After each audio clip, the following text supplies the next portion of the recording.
Home Alone horror stories. The package.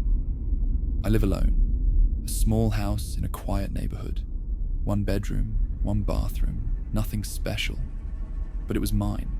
Peaceful, predictable, safe. At least, that's what I thought. The first box showed up late at night. Plain cardboard.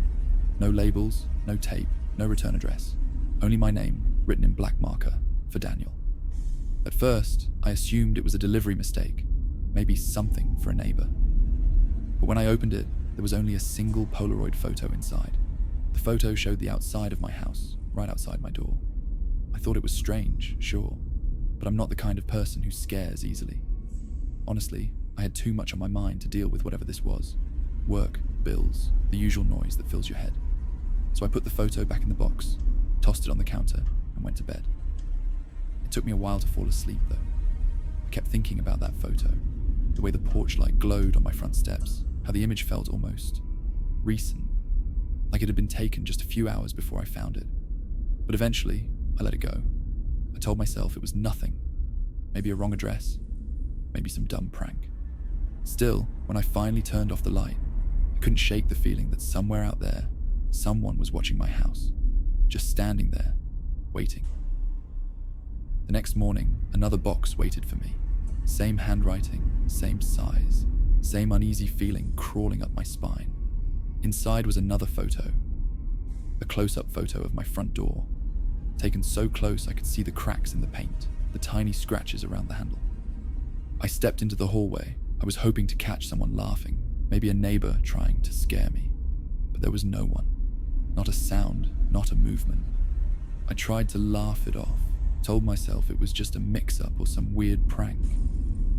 Until the third package arrived. It came late at night that day. Around 1 a.m, I heard a soft thump outside my door. The kind of sound that wakes you up, but you're not sure why. When I checked the peephole, there was no one out there. But there it was, another box waiting for me. Inside the box were 3 Polaroids. The first showed my living room window, taken from outside. The second captured the hallway leading to my bedroom. And the third, my couch. It was a photo taken through the window. The blanket in the picture was the same way it was right then, that very moment. That's when I realized someone had been standing outside my house, photographing me while I was home. That night, I checked every lock twice. The doors, the windows, even the balcony latch. Still, around 2:30 a.m, I woke up to a faint metallic sound. The slow scrape of a key turning in a lock. My lock. I froze, listening. The sound stopped, then came again, softer this time, like whoever it was trying not to be heard. Then, silence. Only the hum of my refrigerator filled the air. The next morning, I found multiple scratches around the keyhole. I called the police. They took a report, said it might be a delivery issue or a prank gone too far. They told me to install cameras. So I did. One pointed at the front door, another in the living room. For a few nights, everything was quiet again, almost enough to convince me it was over. Then one night, at 2:30 a.m, my phone vibrated. Motion detected. Living room. I opened the feed. A man was standing in the middle of my living room, tall, hooded, still, holding a box. He didn't move for nearly a full minute. He just stood there, facing slightly toward the hallway. Then, without warning, he turned to the camera and smiled. I locked myself inside my bedroom and called 911. While I was locked inside, the man knocked the door 3 times, very hard, then apparently runned away. The police arrived quickly, but the man was gone. The front door was still locked from the inside. The police found a new box right outside the door. Inside were 5 Polaroids. The first showed the hallway, the second, my kitchen, the third, my bedroom door, the fourth, the inside of my bedroom, empty, and the 5th, me. Sleeping. After that night, I barely slept. The police opened an investigation, but they said there wasn't enough to identify the intruder. Then, a few days later, I found something new on my phone. A photo album I hadn't created. It was named For Daniel. Inside were pictures of me sleeping. Dozens of them. taken from different angles, some from across the room, some right beside my bed. There was one short video as well.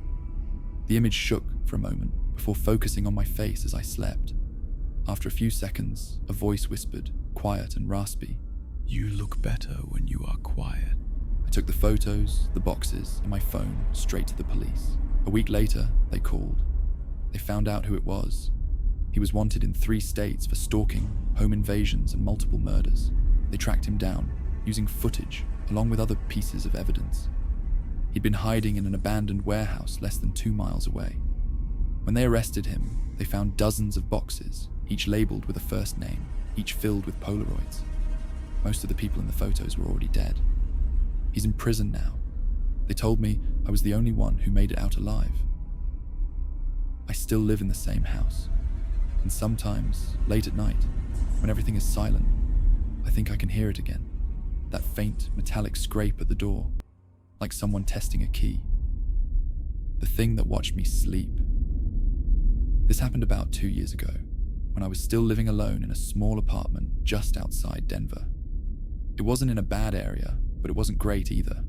The kind of place where you keep your doors locked, even during the day.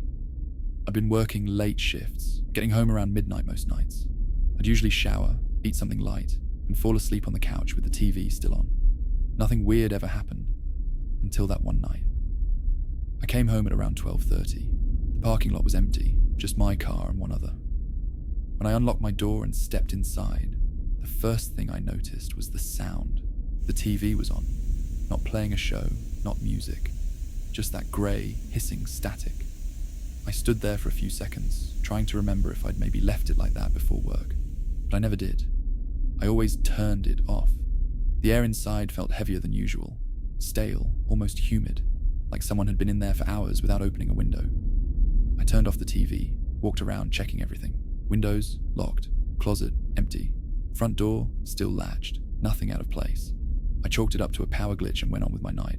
But looking back now, that was the first warning. Sometime around 3 a.m, I woke up suddenly. I didn't know why at first. Everything was quiet. Too quiet. Then, I heard it. Footsteps. Slow, deliberate, uneven. As if someone was trying not to be heard. The sound wasn't coming from the hallway or the ceiling. It was coming from inside my apartment. For a second, I thought maybe I was dreaming. I even closed my eyes again. But then came the breathing. Slow, deep, heavy, just a few feet behind me. My back was to the room. I was lying on my side, facing the wall. And the air, it shifted. I could feel someone there. The warmth of their breath, the faint creak of the floor as they shifted weight. Every instinct told me not to move. I remember trying to convince myself it was my imagination, that I was half asleep, that I just heard the refrigerator hum. But then the TV turned on again. The sudden flash of white light filled the room. I didn't dare turn around, but I could see it, reflected on the wall in front of me. A shadow, human-shaped, tall, motionless, just standing there between me and the TV. My entire body went rigid. I couldn't move, couldn't breathe, couldn't scream. It felt like every nerve had frozen at once, like my body had completely shut down, while my mind stayed wide awake. I kept my eyes half open, watching the wall, hoping, praying that I was wrong. But the shadow didn't move. It stayed there, watching me. After what felt like forever, the TV flickered off again, and with it, the shadow vanished. My body finally loosened, like whatever invisible grip had been holding me in place had released. Slowly, I turned around. The room was dark, empty. The faint smell of dust and something slightly metallic hung in the air. I grabbed my phone and turned on the flashlight, sweeping it across the apartment. The kitchen was empty. The hallway was silent. The bathroom held nothing. Even the front door was still locked from the inside. Every room was exactly as I'd left it. No broken windows, no signs of anyone having been there. But as I stood in the middle of the living room, light trembling in my hand, I couldn't shake the feeling that someone was still watching me, just from somewhere I couldn't see. Morning came, and the apartment was still. Everything was right where I'd left it, except for one thing. A glass of water sat in the middle of the coffee table, half full. The problem was, I didn't own that glass. I kept staring at it, waiting for my mind to catch up, to find some kind of logic in what I was seeing. But deep down, I already knew the truth. Someone or something had been there, watching, close enough to leave something behind. I moved out a week later. When I handed over the keys, I told the landlord what had happened. He went quiet. His face tightened, not in surprise, but in recognition.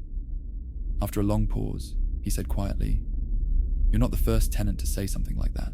Apparently, about 8 years before I moved in, an old man had died in that same apartment, alone, in front of the TV.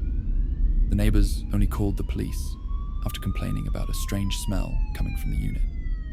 When they forced the door open, they found him sitting upright on the couch, eyes open, the TV still glowing with static. The coroner said he'd likely suffered some kind of seizure or cardiac arrest. Sudden, silent. But the landlord said something else that's haunted me ever since.